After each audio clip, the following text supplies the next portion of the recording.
स्वागत करती हूँ आप ही के अपने YouTube चैनल जिसका नाम है गीता ज्ञान फॉर किड्स। मुझे कई व्यूवर्स ने पूछा केवल किड्स क्यों, सबके लिए हो सकता है? जी हाँ, ये सबके लिए है, इसीलिए आज से मैं बच्चों बच्चों बार बार नहीं कहूंगी। आज से इस वीडियो में हम एक नई परंपरा की शुरुआत कर रहे हैं।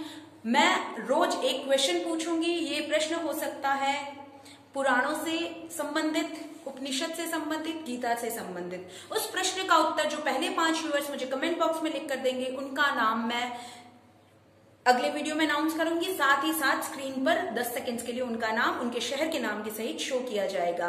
तो आज का प्रश्न है, ध्यान से सुनिए। भगवान श्री कृष्ण जब अर्जुन को गीता का उपदेश दे रहे थे उसी समय 4 व्यक्ति और थे जिन्होंने इसका श्रवण किया था। 4 ऐसे व्यक्ति और थे जिन्होंने गीता को सुना था।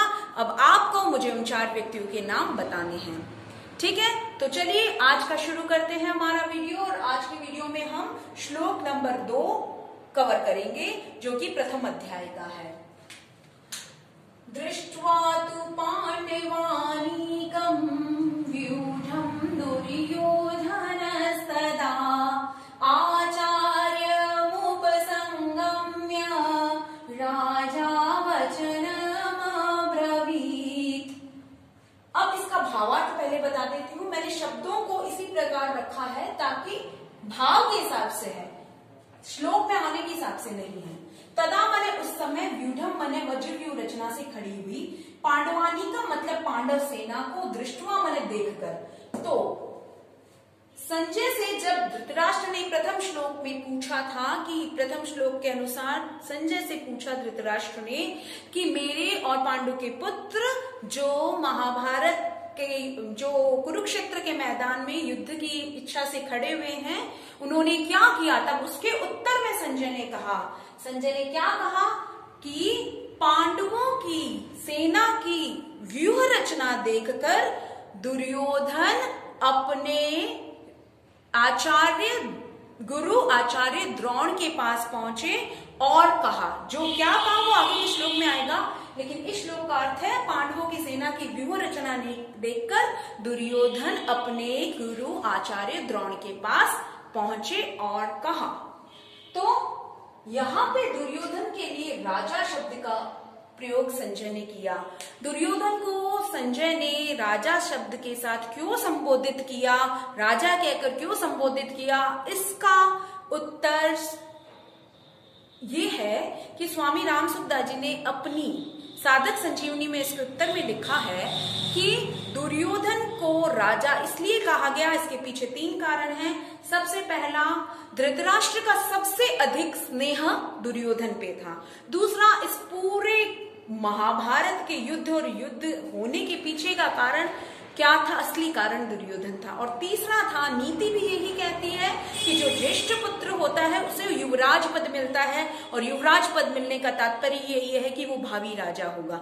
इसीलिए संजय ने यहाँ पे दुर्योधन को राजा कहकर संबोधित किया है। तो चलिए अब एक एक शब्द का हम अलग अलग उच्चारण पढ़ते हैं। और मैं बच्चों फिर से कहती हूँ और बड़ों से भी कहती हूँ, बहुत आसान है इसका उच्चारण समझना। और जब आप उच्चारण समझ लेते हैं एक बार अच्छे से, तो फिर रोज रोज जब इसको रिवाइज करते हैं, पढ़ते हैं, तो अपने आप ये कंठस्थ भी हो जाता है।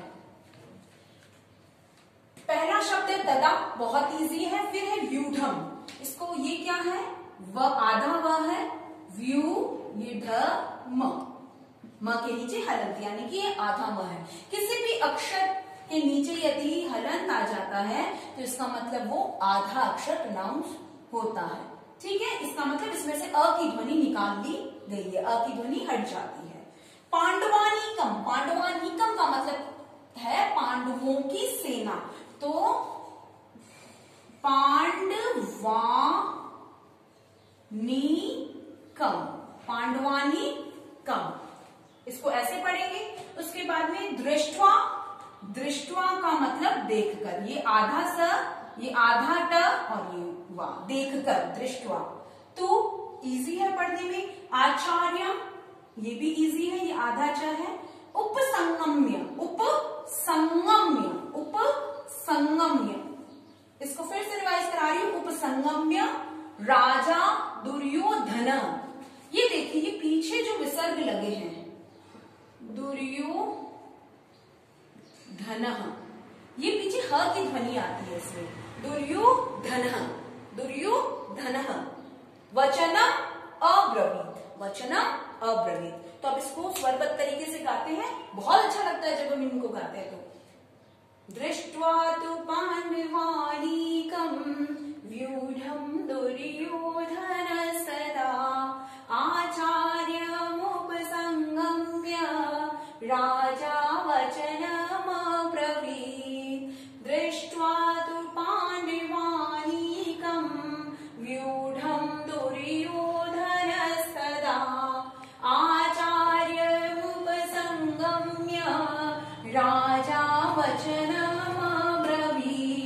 दृष्ट्वा तु पाण्डवानीकं व्यूढं दुर्योधन सदा आचार्यमुपसंगम्य राजा वचनमब्रवीत्। इसके साथ ही मैं आपको एक और चीज बताना चाहूंगी, शायद नॉलेज के लिए आपको ध्यान में भी होगा। अर्जुन से पहले भी गीता का ज्ञान दिया जा चुका था। सबसे पहले गीता का ज्ञान भगवान सूर्य को दिया गया था। किसको? भगवान सूर्य को।